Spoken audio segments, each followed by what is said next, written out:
1949 saw the departure of two famous players from the Boulevard, Freddie Miller and Bruce Ryan, both moving to rival Yorkshire clubs.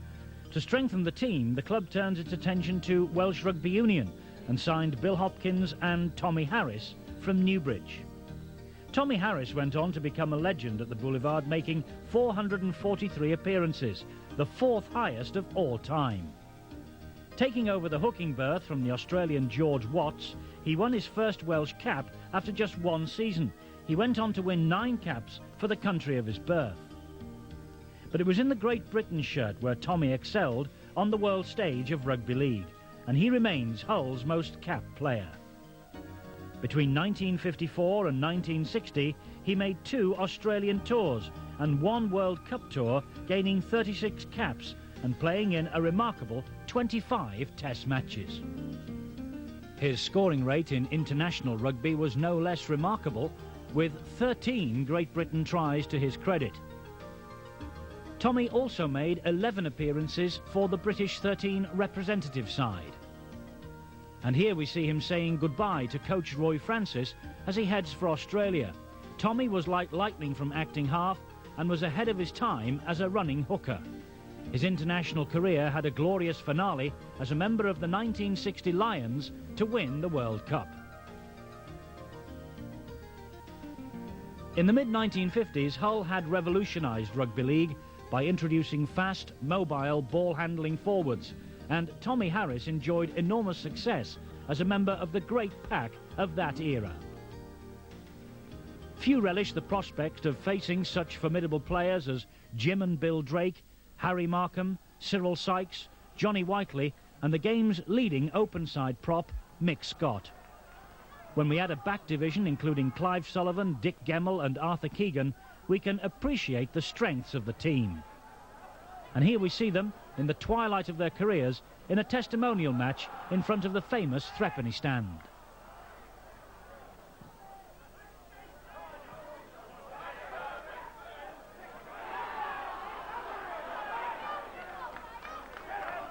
Tommy's tries helped Hull to some glorious victories, but none more important than his match winner against Halifax at Main Road, to give Hull a 1-point victory for the championship of 1956.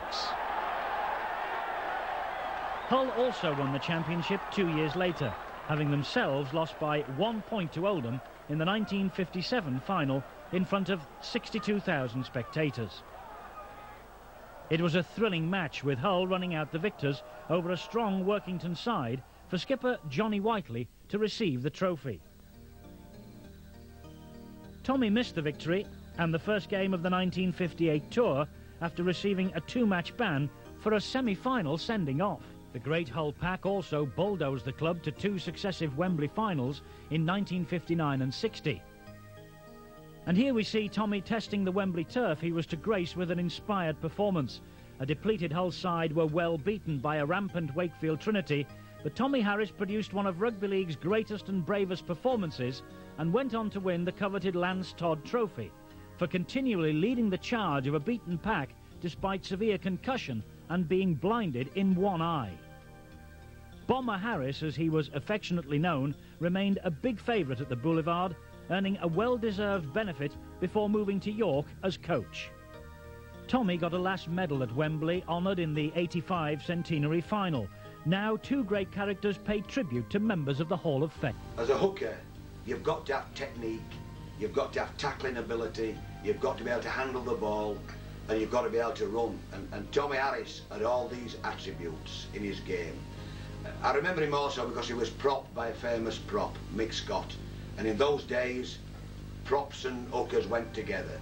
The famous G and Egan of Wigan, Wilkinson and Ackley of Halifax, and Scott and Harris, famous names for Hull, amongst the greatest of the day.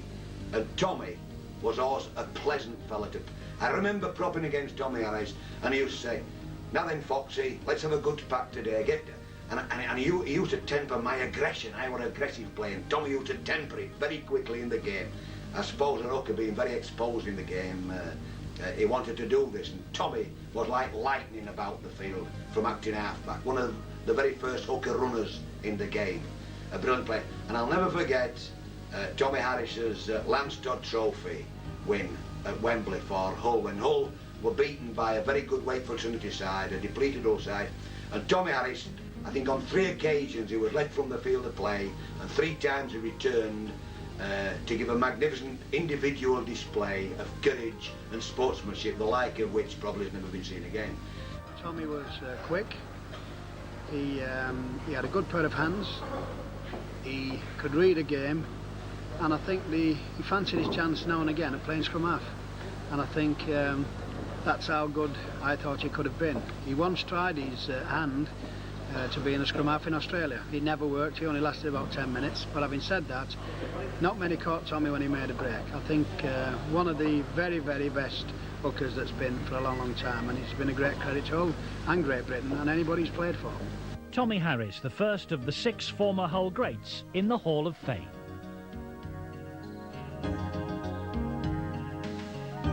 Led by captain Roy Francis, the club continued its team strengthening during 1950, making some astute signings. Most notable were Colin Hutton from Widnes, Jim Drake from Heworth, and a certain John Whiteley from Hull Boys Club. Making his debut against York, Johnny went on to wear the famous black and white a total of 417 times, which is the 6th highest of all time. He was a perfect try scorer for a forward, and his 156 touchdowns for the club puts him in 5th place of all time.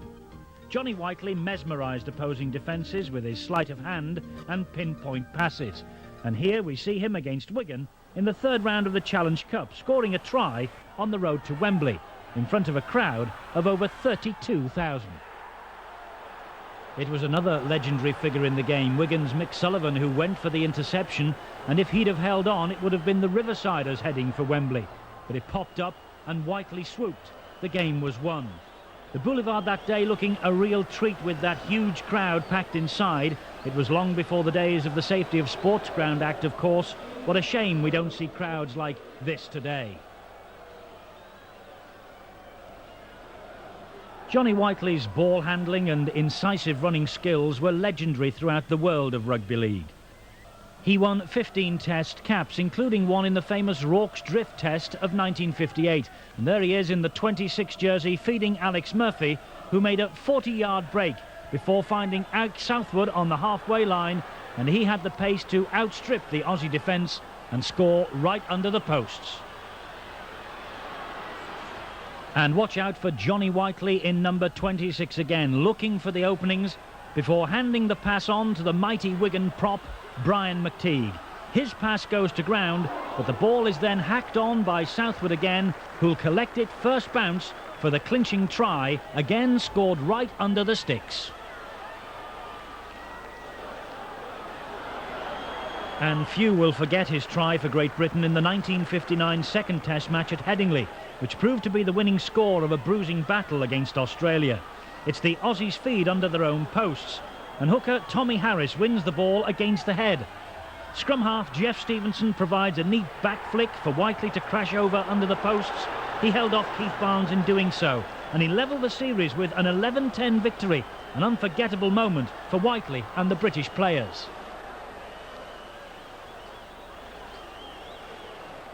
And so to the mud of Wigan for the decider, and Whiteley was again at the heart of it all. The Aussies in possession, and how Ike Southwood must have enjoyed playing alongside him. Whiteley here with the interception, and he passes the ball out wide to Southwood for a walk-in try. It clinched the series, the last series win against the Aussies on home soil.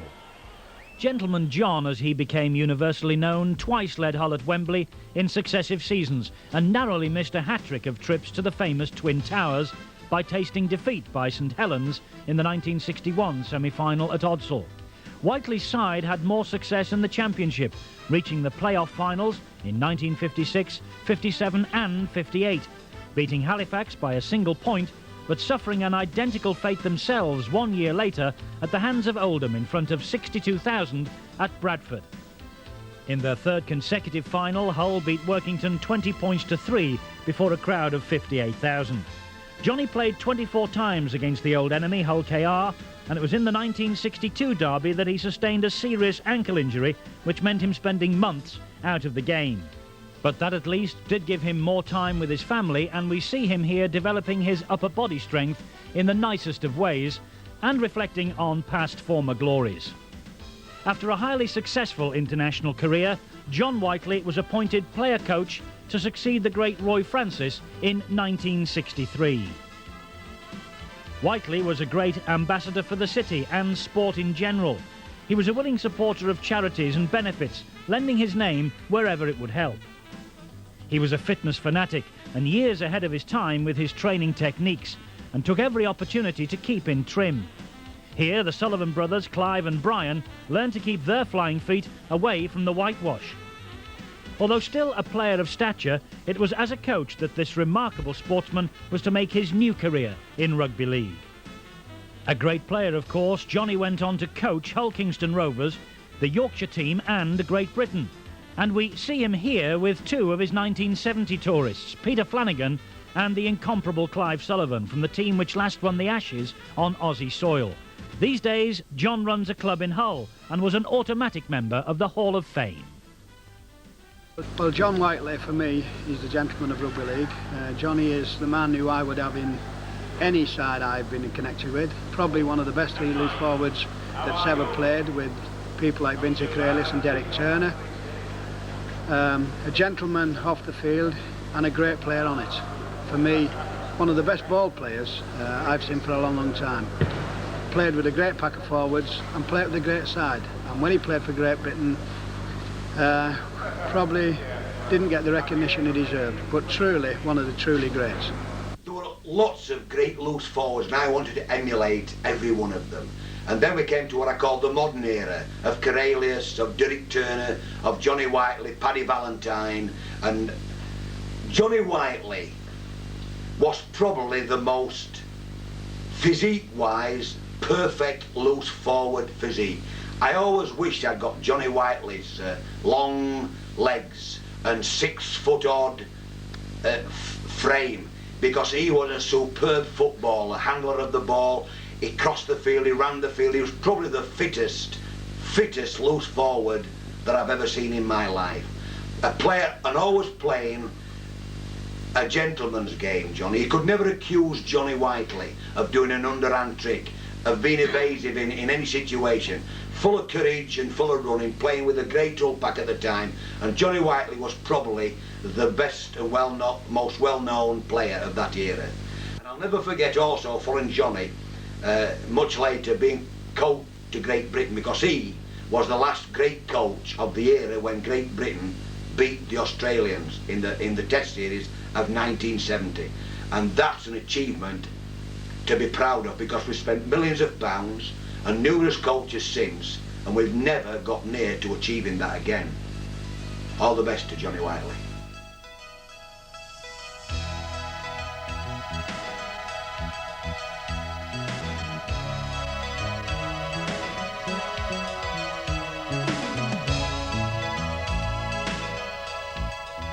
In the late 50s, Hull had replaced one points machine, Colin Hutton, with another, Peter Bateson, in the full-back berth, and continued the process by signing Arthur Keegan from West Town Boys Club in Dewsbury.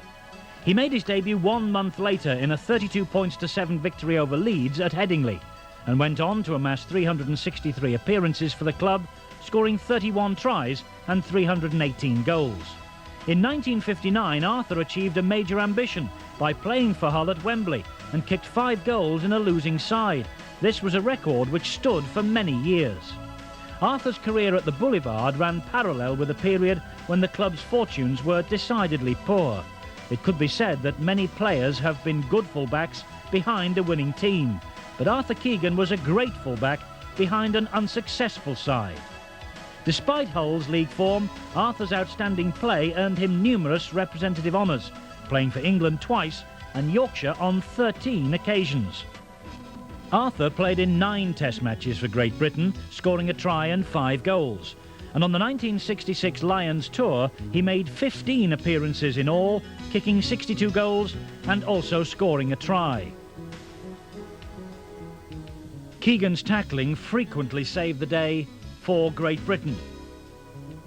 And here he is in the 1967 Test at White City, And watch out for a superb tackle on the big Australian forward, Ron Coote. He was always in the thick of the action to defend for Great Britain that day, but was powerless to stop Australia winning 17-11 and squaring up another series. And so to the decider at snowy Swinton on December the 9th, 1967. And Keegan put in one of the great fullback performances of all time. Not only a defender of note, he was also happy to support the attacks as well. And look who's in there standing at dummy half as Ian Brooks' run is brought to a halt. Not only that, he is always quick to get back to his defensive duties once the job was done. Now, the Australians are always quick to complain about headhunting these days, but Roger Millward will tell you that in 1967 they were a bit keen on head-high tackles themselves. But the abiding memory was the man and ball crash tackling of Arthur Keegan. And the big Australian loose forward Ron Coote must have been sick of the sight of Keegan in 1967, the fullback waiting for his chance and saving a certain try with another brilliant tackle.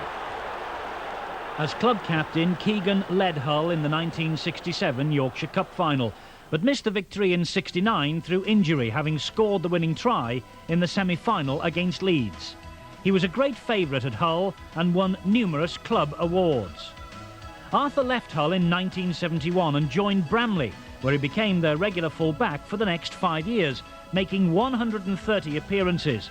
Along the way, he coached the club to their first ever final and trophy when they beat Widnes in the 1974 BBC Two Trophy final. Arthur Keegan was recently selected as the best number one of all time for Hull FC by the fans. They remember his thunderous tackling, his fair play and his incisive running. The popularity and respect this man enjoys at the Boulevard is best summed up by people simply referring to him as Arthur. No surname is ever necessary. Keegan enjoyed many proud moments, none greater than leading his men on to the Boulevard. And even then, when Wigan were in town, the fans turned up in their droves. A handshake for the Great Britain captain of the day, Eric Ashton. In 1965, Arthur Keegan was always keen to link with his attack, and here he is feeding Clive Sullivan for a try in the corner. And now a glimpse of another Hull legend, John Maloney, tagging on the conversion, 2 of the 1,500 points that he scored for the Black and Whites. The captain, Keegan, and his coach, Johnny Whiteley, still firm friends today. During Arthur's captaincy of the Black and Whites, many prominent players cut their rugby league teeth. Among them, the mighty Mick Harrison, who won 7 Great Britain caps while at Hull, earning the first 2 of those as an 18-year-old. And also to come through the ranks during the Keegan era, Mick Crane, Len Casey and Chris Davidson, surely the best uncapped scrum half of his day. One story about Arthur Keegan comes from the 1962 Hull tour of the South West. They really were rugby league missionaries in those days. And in one game, Arthur made a rare mistake, misfielding a high kick, and he was mortified to hear a shout from the stand, "Bring back Peter Bateson." Arthur ruefully remembers observing at the time, "All this way, and there's still someone here from the threepenny stand." Peter Fox now sums up a great fullback. Positional sense was immaculate. He tackled players before they got through the line to expose him. He never got exposed as a fullback. Always a tremendous tackler and supporter of the play with the ball. I do remember Arthur Keegan. He played for Great Britain in a test match at Swinton, and he was man of the match when Great Britain got beaten. He got the man of the match, I think it was a joint award with Ron Coote, the famous Australian loose forward. He also went to Australia, did Arthur, and played test football in Australia. So he's a man that's played at the highest level. But Arthur will always be known for being a gentleman. Every time you tackled Arthur or you made it a good move and Arthur tackled you, he'd commend you. He'd tell you what a good player you were and how well you'd done. And that always endeared Arthur to all the players that ever played against him. And I know he played very well for Hull. Well, Arthur Keegan, again, Arthur was one of the steadiest and solid fullbacks that I've ever come across. He was a great clubman and obviously did well wherever he played, Arthur. He was a gentleman on and off the field, and he again, I think, would have been a great sensation in this modern day. Arthur Keegan remains a legend at the Boulevard, and despite the superb performances of the likes of Gary Kemble, remains the number one. The newspaper headline in 1961 said, "Rosenberg gets 2, Mr. X grabs 3. The man left out for Mr. X, Terry Devonshire, remembers the day vividly." His first game for Hull against Bramley was training in the morning. He actually took my place on the wing. Was going through various moves, and unfortunately he couldn't get them right. So Roy Francis, the coach, kept calling me from the touchline to show Clive how to do the move. And as you all know, Clive scored 3 tries in the afternoon in the actual match. Yes, another big crowd had flocked to the Boulevard to see Hull's new South African signing from Leeds, Wilf Rosenberg. But it was the trialist in the number 5 shirt, Clive Sullivan, who stole everyone's attention. And the Bramley full-back, Maori Joe Wilson, must have wished he'd stayed in New Zealand.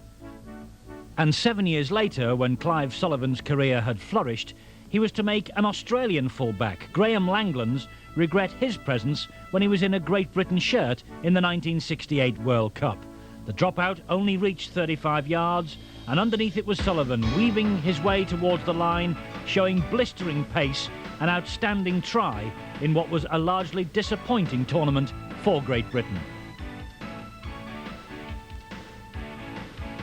Clive went on to play in over 350 games for Hull and achieved 2 try-scoring records, with 250 career tries and 7 in one match. Until Gary Schofield's debut season, Clive also held the post-war record of tries in a season. And it was in another World Cup tournament, this time in 1972 in France, where Clive achieved the peak of his international career. Find it difficult, the fourth tackle coming up. Sullivan. Can he go? Sullivan, can he go? I think Sullivan will go after into the field. I don't think anybody's going to catch him. Everybody's saying go, go, go, and he goes. And a try to Sullivan. What a tremendous try. And he was tired after that. His performance, his leadership and his stature in the game stirred the nation. He was selected for a This Is Your Life programme. Such was his popularity as a sportsman and as an ambassador for rugby league. He was to receive an MBE for services to the game. Who would believe that his early playing days had been continually interrupted by horrendous injuries, and time and again it looked as though his career was over. Clive Sullivan scored lots of wonderful tries, but he also prevented the opposition scoring on countless occasions. He used his fantastic pace and stamina to sprint across behind his defensive line, covering any break, and he would have had the modern-day coaches drooling over his man-and-ball crash tackles and unselfish support of teammates. Sully, as the Thripney Stand christened him, won many honours in the game, including 17 Test appearances, the 1968 World Cup Tour, the 1970 Lions Tour, and the 1972 World Cup. But statistics alone cannot do justice to Clive Sullivan's incredible performances, and he was a true legend throughout the world of rugby league. This was best seen some years later, when the 1988 British Lions named their tour mascot Sully in honour of the great man. They knew that if they were to roar defiance at the Kangaroos, then they would need the heart and courage of a Clive Sullivan. Clive became captain and coach at Hull and remained the club's biggest crowd puller until joining their arch rivals Hull KR in the mid-70s. Sully went on to win both domestic and international honours with Rovers, playing 10 times for Wales during his 7-year spell with the club. Clive became the only player to score 100 tries for both clubs and ended his career at Craven Park with a Wembley victory in 1980 against Hull. Sully had a spell at Oldham before coming home to the Boulevard to share in a night of glory at the age of 39. They've gone over first to meet the Hull side, and David Topless, the captain, introducing his side. And a big day this, of course, for the two New Zealanders. There's one of them, James Luluai, And Clive Sullivan, what a familiar moment this is for him. He's known the greatest moments in rugby league, and at the age of 38, I hardly think he expected to be playing in a cup final again, but he has indeed been recalled to the side. Clive Sullivan, at 38 years of age, gets a specially warm cheer. To tell you the truth, I'm 39 years of age. You've admitted that. I definitely didn't think that I would be here tonight. It's absolutely fantastic. It's a great thing for me to go out on. You know, the lads keep saying, "Oh, you'll be back next year," but is that definitely that's it now? I'll call it a day now. Yes, most certainly. Would you call it a day if you'd lost?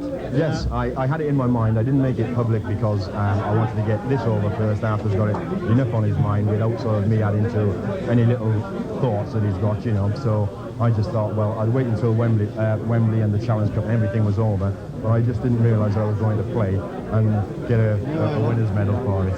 Finally, what was the feeling like when the whistle went and you knew the cup was Well, what yours? I did was kiss the ground.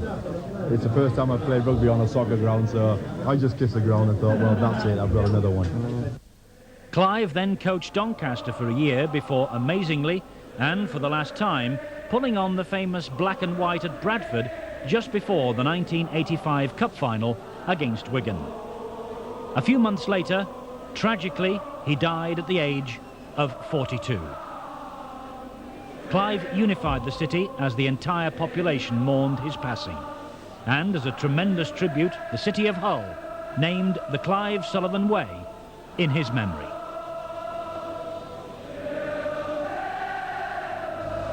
Wingmen. It's always been noted that wingmen win matches. Now, to win matches, wingmen, if we mention a fire, forgive me for mentioning a fire in this audience, but a fire who's got speed and pops up in places now and is scoring tries by popping up in different places. 20 years ago, Clive Sullivan used to pop up all over the field and do exactly the same. Oh, Fire's learned that. Why wingmen haven't learned that since Sullivan did it many years ago, both for Hull Kingston Rovers and for Great Britain. But Sullivan, Clive, he used to pop up, he used to roam all over the field, not only in attack and pick tries off, he used to roam around the field, picking tackles off and making sure that his side survived when it looked all ends up, the opposition were going to score a try. He was a great defensive wingman as well as an attacking wingman.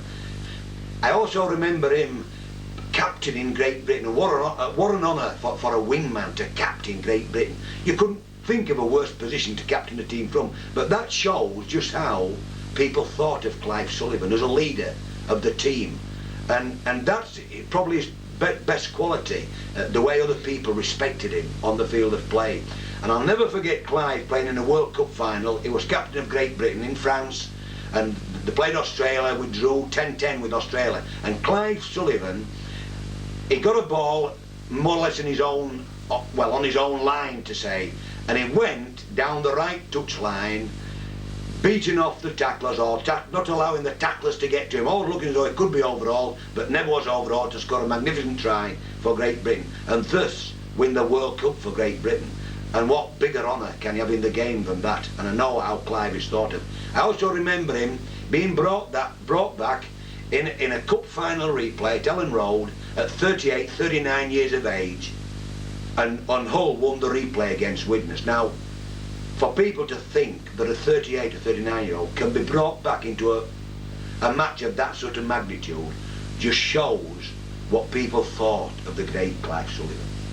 Well, Clive Sullivan had what everybody needs in life, and probably what we need more so today, pace. He had electrifying pace. He was a very nice lad. He was a great team man, and he was respected throughout the game as a great player.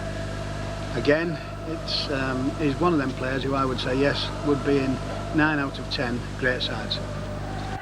Clive Sullivan left behind a real chip off the old block. His son Anthony is a current Great Britain international, and he's scoring some typical Sullivan tries in the red and white of St Helens. St Helens produced the goods out wide, and it was the two wingmen. Hunt made the initial break. Anthony Sullivan had the pace.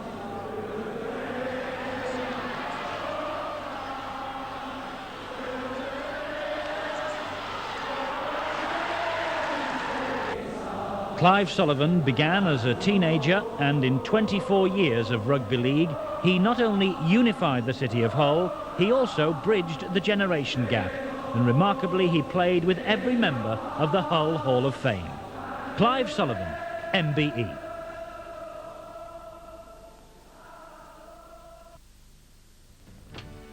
Arthur Bunting did many good things for Hull after taking over as coach in 1977, but the masterstroke, the trigger point for all the incredible success which was to follow, occurred in January 1978 when he persuaded Steve "Knocker" Norton to join the club from Castleford.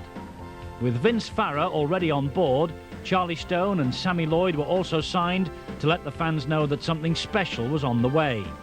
Knocker had signed for Castleford in 1969 and was in their 1970 team to face Wigan at Wembley.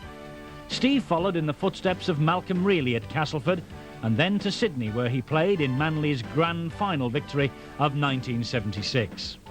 Knocker became a cult hero at the Boulevard and delighted the crowds with his incredible ball handling and darting breaks.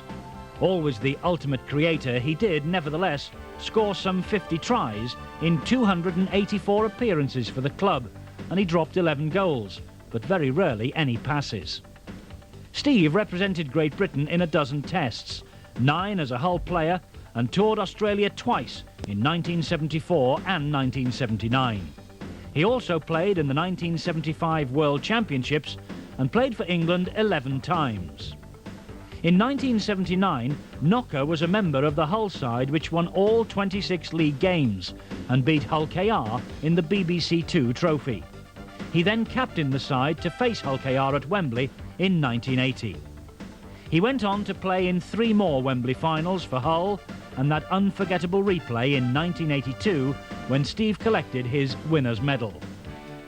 In addition, he took winner's medals from 3 successive Yorkshire Cup final victories, the John Player triumph over Hull KR and the 1983 Championship. During this period, Hull had the complete team, with backs like David Topless, Gary Kemble, James Luluai, Dane O'Hara, Fred Arcoy, Peter Sterling, Steve Evans and Gary Schofield. His partners in crime up front also included Trevor Skerrett, Keith Tyndall, Lee Crooks, Paul Rose, John Muggleton and Mick Crane. Little wonder then that Hull FC ruled the roost during the Norton era, and the Boulevard turnstiles clicked merrily in tune with the songs of adulation of the Black and White Army.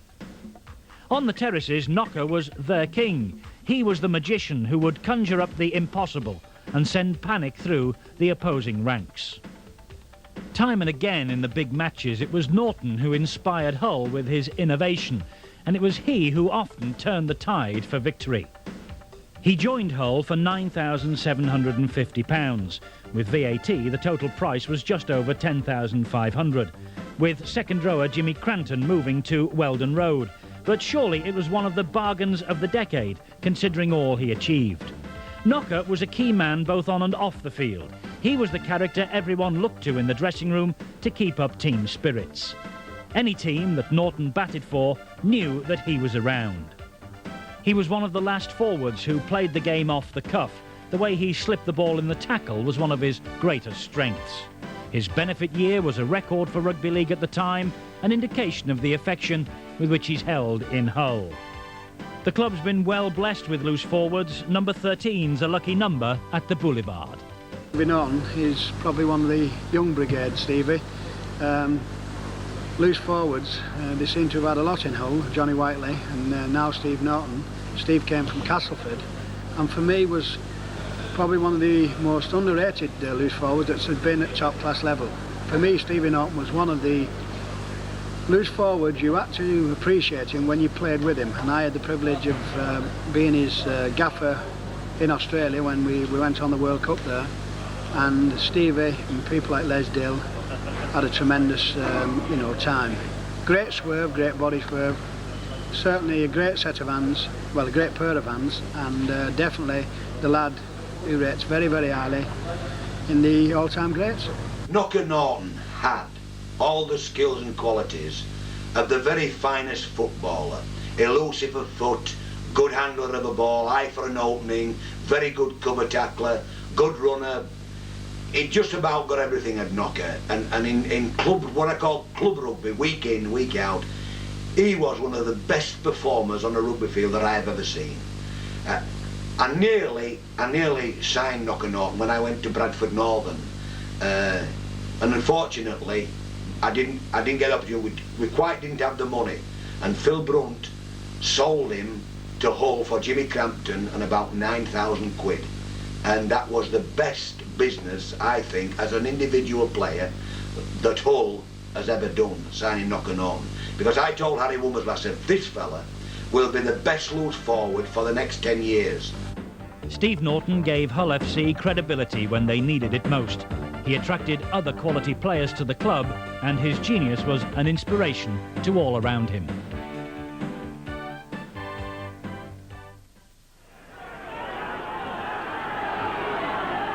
Crane. Norton, well taken by Norton. On a lovely sidestep. Kearns is after him, and Lulai's picked it up. On a magnificent try. Scored by James Lulai, but created by Steve Norton with a beautiful sidestep.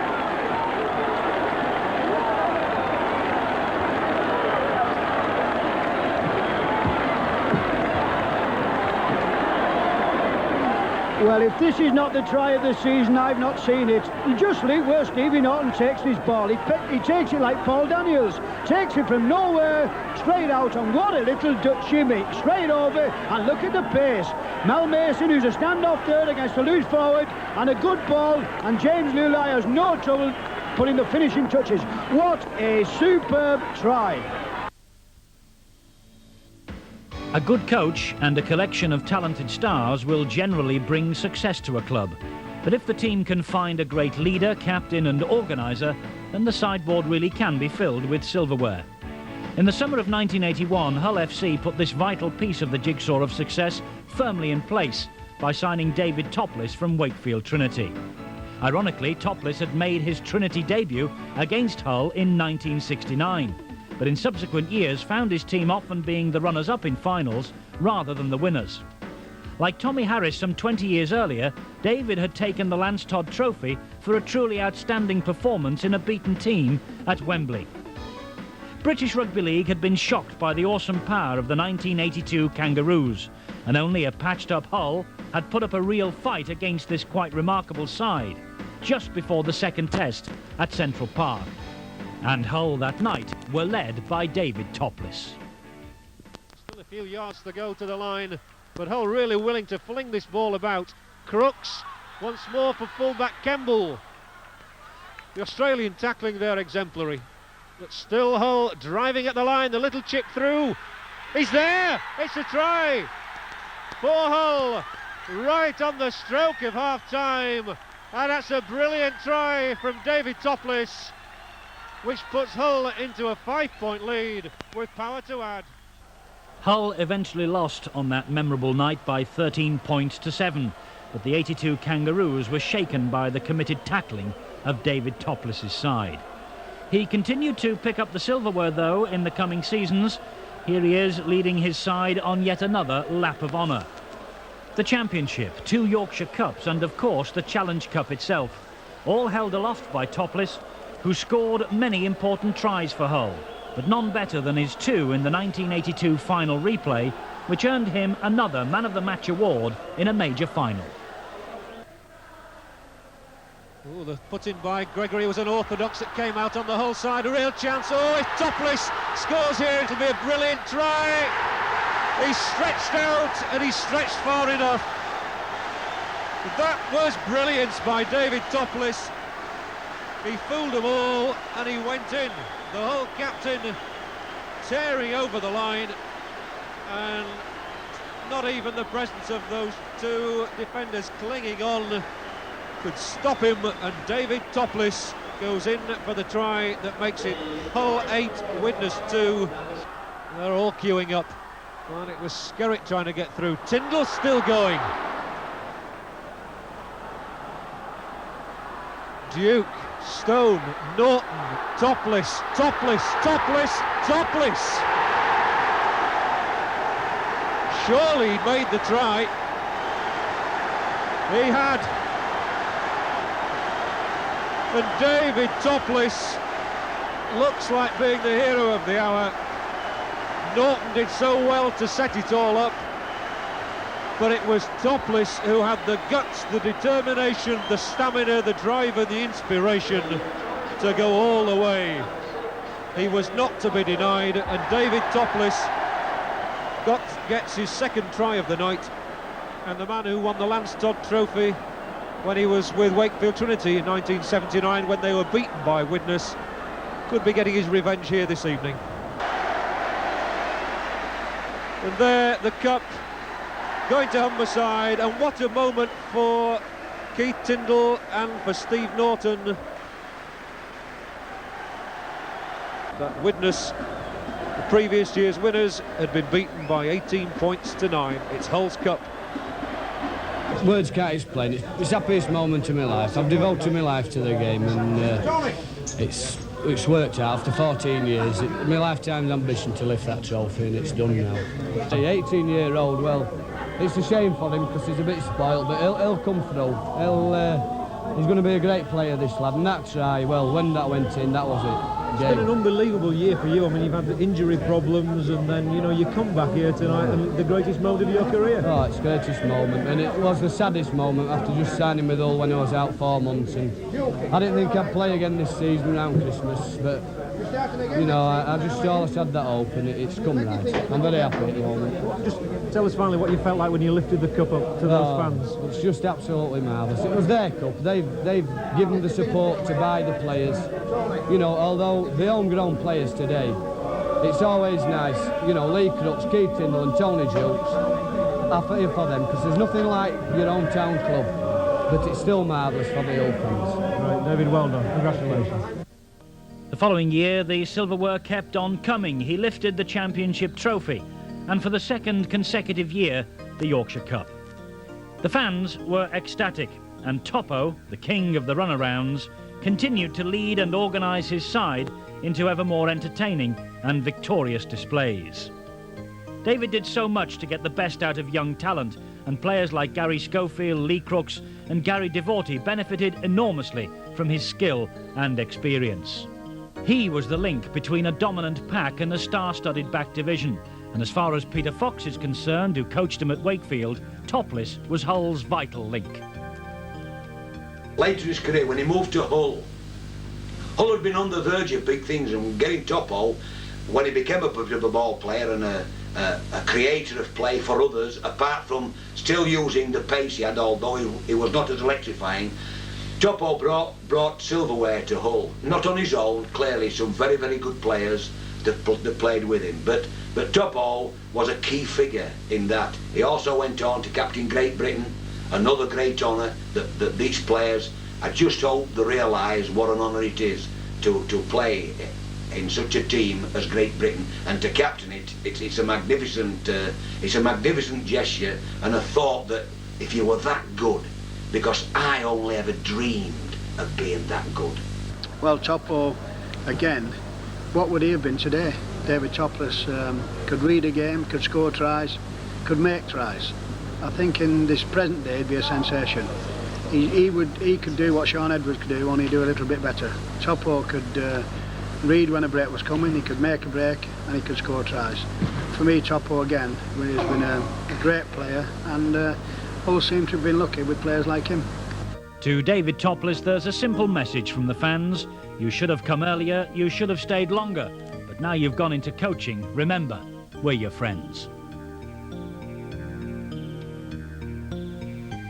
Could I first of all congratulate the Hull Club for their initiative in forming this first ever Hall of Fame at club level. We of course did it back in 1988 at central level, at Toulton near Leeds.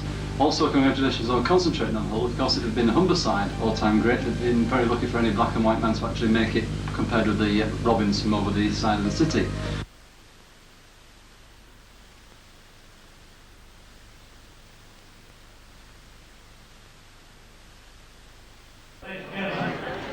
Tonight we honour 6 gentlemen who won the Hull Rugby League Club's Hall of Fame awards for their outstanding performances and achievements on and off the field of rugby league.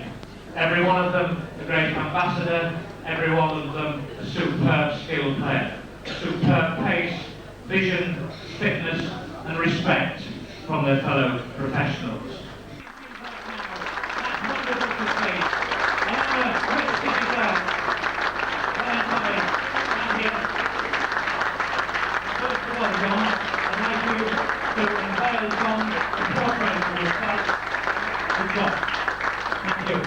Photograph, the portrait which will go, you can see Tommy Harris beating the legendary Lewis Jones Baldy from Leeds, the Golden Boy, and well done both of you. Could we have a photograph, Tom?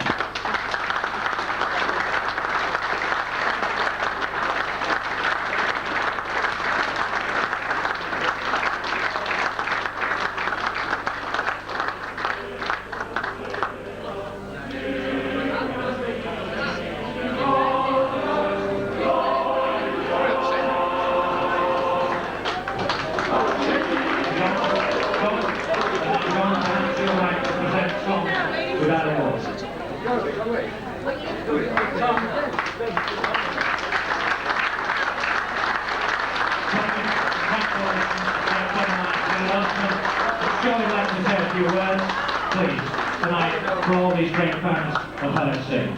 Tommy Harris, ladies and gentlemen.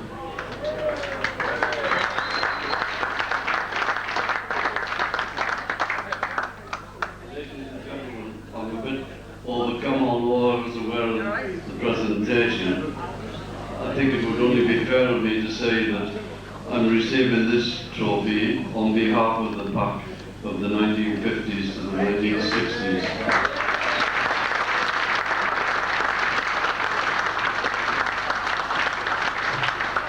I would like to say that I think a part of this trophy belongs to Mick Scott and my good friend sat in front of me, Jimmy Drake. I think without those, I probably wouldn't have got the honours.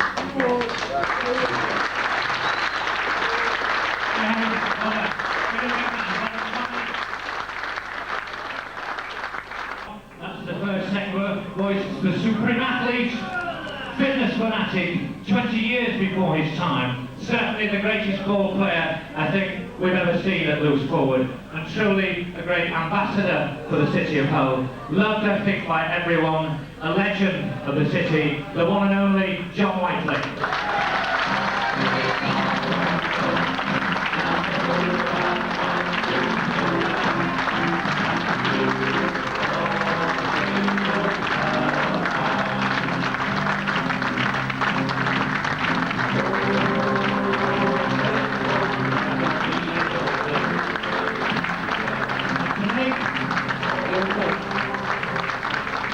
Again, we have a portrait which would like the President, Mr. Roy Wardby, John Whiteley. Well, John Whiteley's done it on his own already. And to make the presentation, the President of the Hull Football Club, Roy Wardby. Thank you, Roy.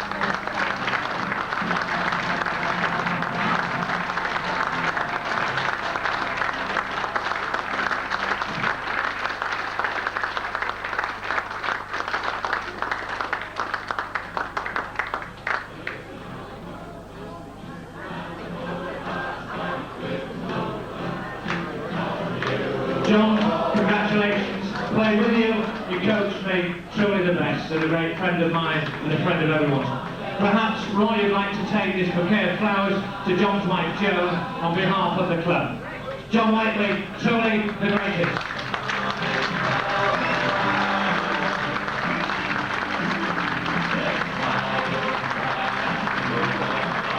Leader of men, a gentleman, a great legend, a great hero. Arthur Keegan, the one and only. Number one.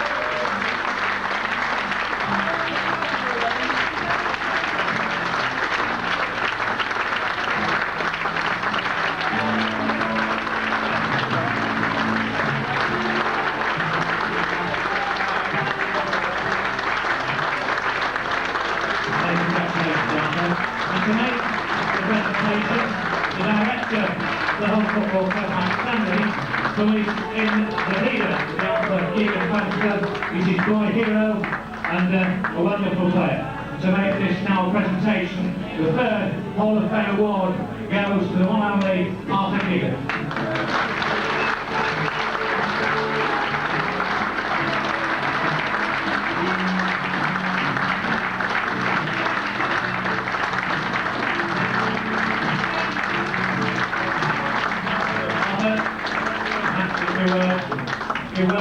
corrected. Many times I think you will have to come 30 yards to tell me off for shouting at referees. You've got the chance for your own back. Arthur Keegan, ladies and gentlemen. This for me is absolutely brilliant, I can assure you. When I signed on for Hull in 1958, I met the greats that we've talked about tonight, like Tommy Harris, John Whiteley, Jim Drake, Mick Scott, all the lads who were there in 58. I was a small boy, a lot older than me, you know, these guys. Anyway, and they looked after me so much. The first time I made my debut, went against Leeds and we licked them something like 32-6. Almost like they've got licked today, but this was a heading day, and these fellas looked after me so much that it was a pleasure to play with Hull FC.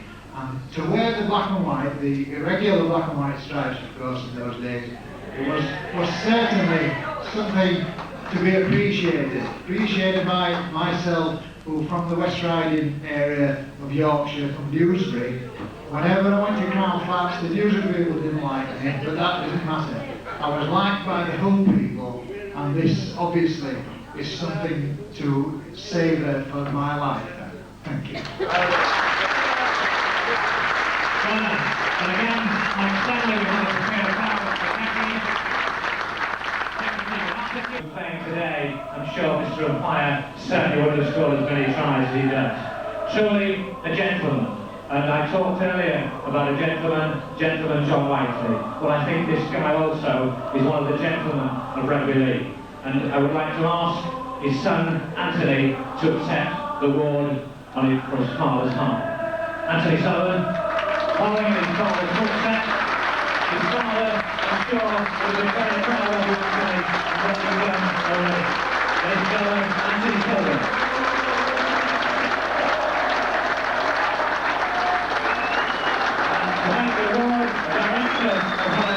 Richard Miller.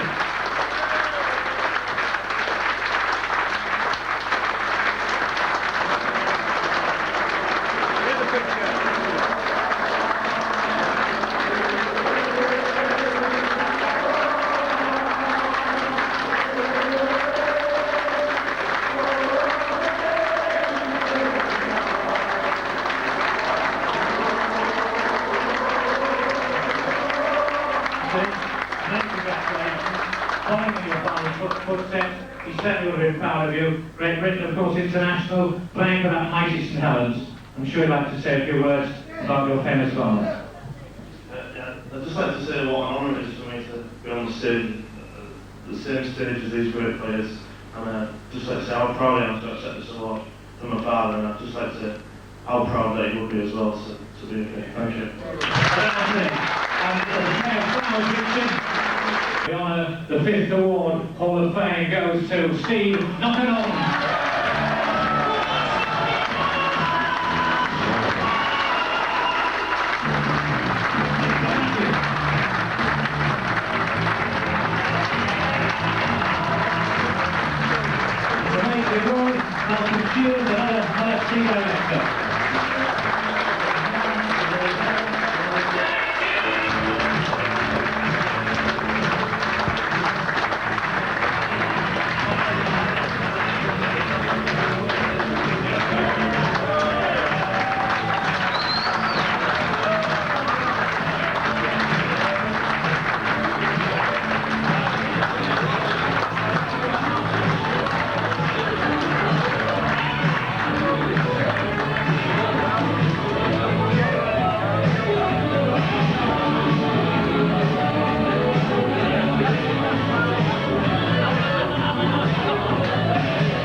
Of the award to Steve Knockanon.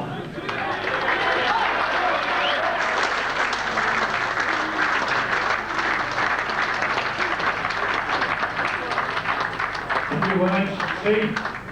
We'd like a few words from the one and only Knockanon.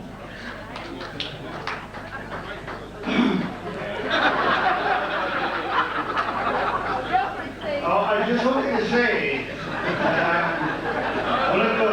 public speaking and all that.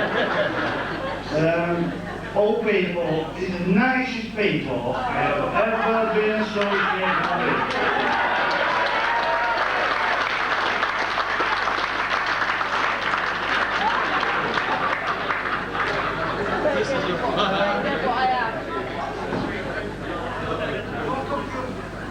I'm very embarrassed, and like Arthur says, I can very quickly be confused.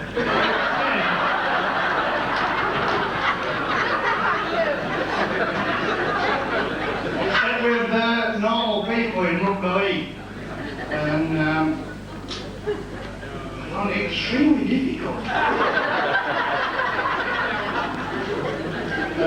to combat old people. How nice! Please just say thank you. No.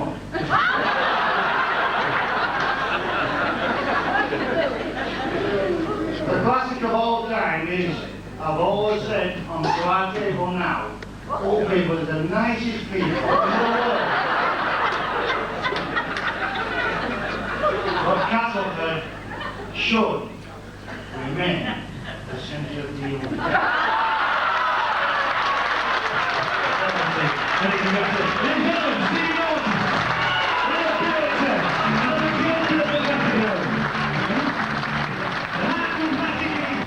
The 6th Hall of Fame award winner, the one and only Davy Topless.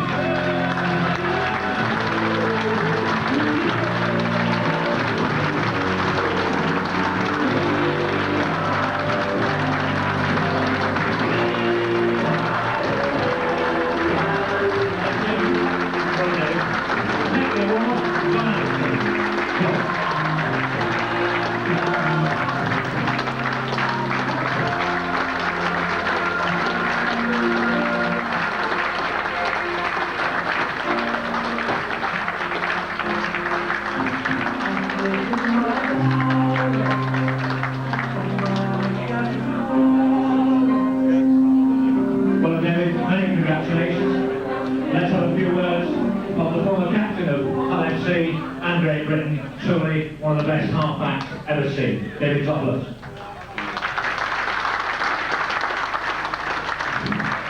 I wonder, you know, I mean, these great players just before me have played a lot of games for Bullwell, and I was there 4 years.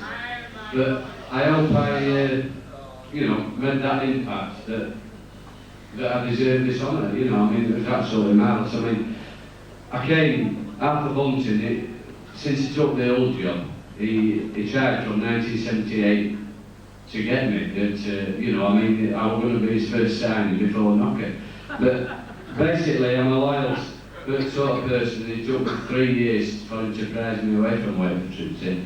And it's the best move I ever made in my life, you know, and I spent the happiest times of my life here. And I played 400 games with Wakefield Trinity, and at 31, a lot of people thought I was finished, but Arthur, he brought me here, and he knew I had a bit left, and for that, I'll be ever grateful for Arthur. He gave me the best moments in my career.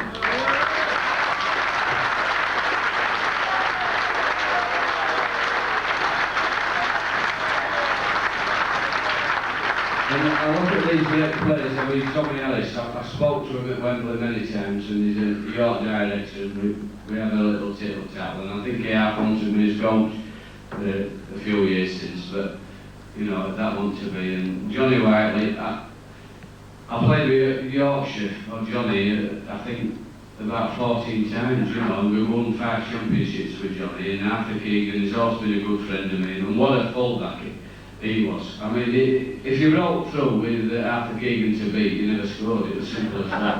I think on fullbacks how to beat them, but you could never beat Arthur. And Clive Sullivan, that try, I was there that day, and I was on the touchline. I was a young member of the Great Britain side, and I willed him there, and I can remember where I was sat, and you know, I had the fortune of Clive captaining me with the Great Britain, and then I captained him to that whole victory at Ellen Road. But this gentleman, the latest one, Steve Norton, I mean, I think the success of the early 80s is through to one man.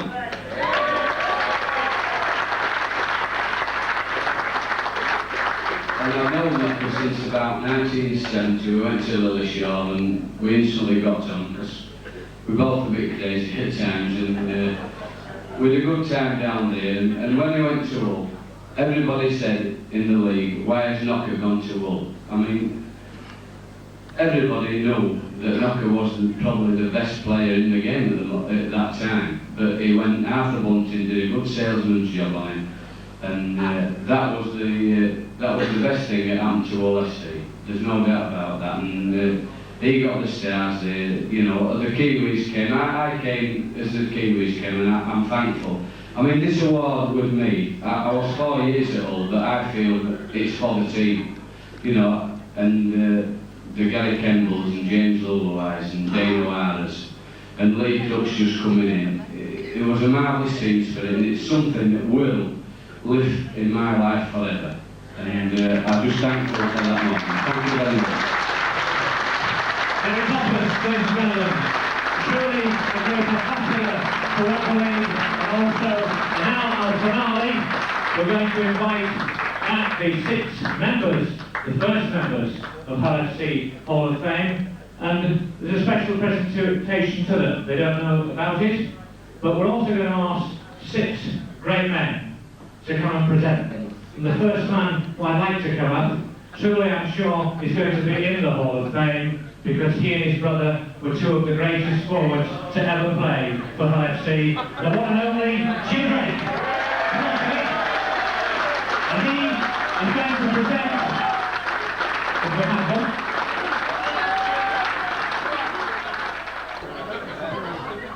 the last, well I said 2 ago, of course the king, the magic man himself, the 5th one, Knockenhorn, Steve Knockenhorn. Steve, magic, another, we've got some comedians on this stage now, and who better, I think, to present it to him than that young forward that played with him, that came an international, and truly, in my opinion, one of the great players of our time. His partner in crime, on and off the pitch, Lee Crooks, the one and only. International at 17, scored Australia at 19. Certainly, I think the man for the future Hall of Fame, now starring for us. A hero from the film, a wonderful player, a wonderful lad from Hull, the one and only Lee Crooks.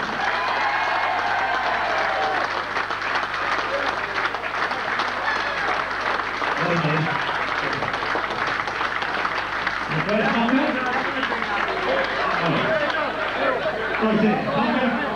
And these 2 are, I tell you, there's been some great characters in our town. 2 comedians. Socialised together off the field, as you can see. But 2 of the greatest you'll ever see. And Rebecca to present the award to him, but for the man, in my opinion, who's been the greatest coach Hull FC have ever had, who was brilliant in the 80s, Arthur Bunting.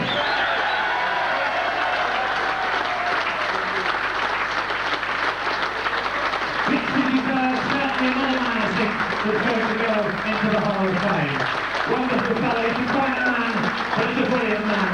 And he's the one that made Hull into the best of the 80s. Arthur Bunting. David Thompson.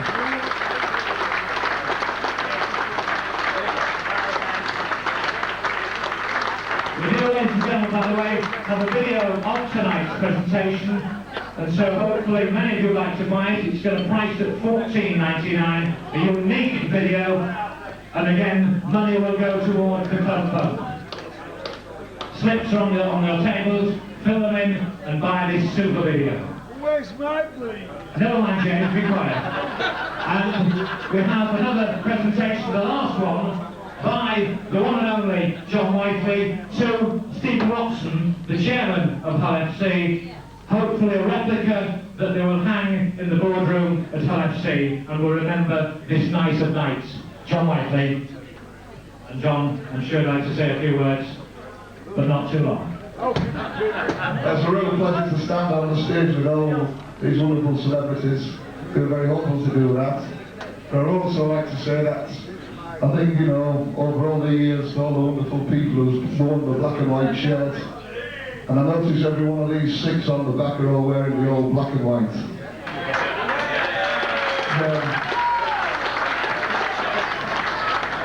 And that was stuff. But it's a really proud evening for me and to be associated with everybody. And it's my pleasure to present the chairman.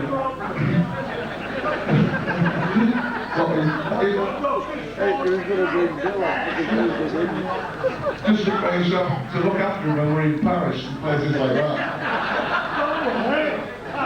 Oh, you've got great eye, haven't you? I don't know.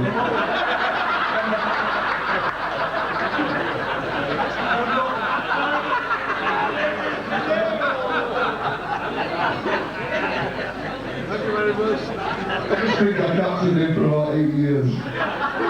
Hey, well, the wife wants me to say, where is she? You all right, love? All right. I'll look after you. Finish, James. Trouble is, she went. Anyway, like I said, it's been a great pleasure to hand this award over to the club, and I hope they cherish it as much as we cherish the ones we've got. Thank you, sir.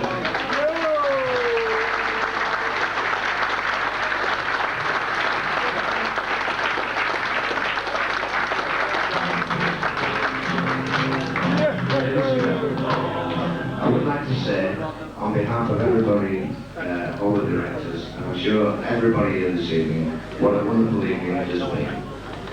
A lot of nostalgia has come back tonight, and these chaps here on the stage have given us all hours and hours of entertainment. And this is what's so great about Hull Football Club. It is a club to be proud of, it's a club I'm chairman to be proud of, and I thank every one of them for all the hours of entertainment that they've given us through the years. And I'm sure there's many, many years to come by other players that unfortunately yet aren't born. But thank you very much for coming, and thank you for supporting the club. We'll have to finish with the song, the battle song on the terraces, Old Faithful. John, no, don't go yet, John. John, sing all of you, Old Faithful. Come on, then. Say it. We shall tonight.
Ladies and gentlemen, it's been a marvellous night. Thank you all very much.